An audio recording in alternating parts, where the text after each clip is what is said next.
Shalom, Kala Yahweh. Sex on the Sabbath. Is it a sin? Let's get to the bottom of it. Starting with the claim, Isaiah 58:13 begins by warning us that on the Sabbath, we are to abstain from our own pleasures. Pleasure here being taught as sex. That teaching being supported by Wisdom of Solomon, chapter 7, verse 2 in the Apocrypha, which reads, "And in my mother's womb was fashioned to be flesh in the time of 10 months, being compacted in blood of the seed of man, and the pleasure that came with sleep." Now it's very clear and obvious that the pleasure that came with sleep here is in reference to sex. But is that what Isaiah was talking about? So again in the Apocrypha, we have 2 Ezra 6:44 that speaks of diverse pleasures for the taste, and flowers of unchangeable color, and odors of wonderful smell. Should this mean that on the Sabbath day we have to eat disgusting food, only look at things that are not pleasant to the eye, and smell only bad smells? That wouldn't make much sense. What about Psalm 1 and 2?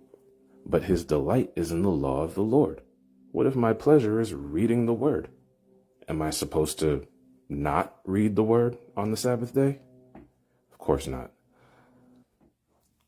Looking at Isaiah 58 contextually, we can see exactly what these pleasures were.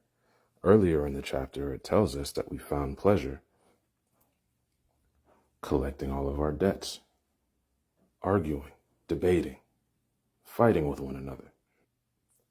And not only is this not talking about sex, this chapter, Isaiah 58, is not even speaking about your weekly Sabbath in the first place. It's speaking of the Day of Atonement. As we see here in Leviticus 23, the Day of Atonement is a holy convocation, a day in which we would afflict our souls. And it would be counted as a Sabbath of rest, where we should afflict our souls. This is the Sabbath that it's talking about, the Day of Atonement,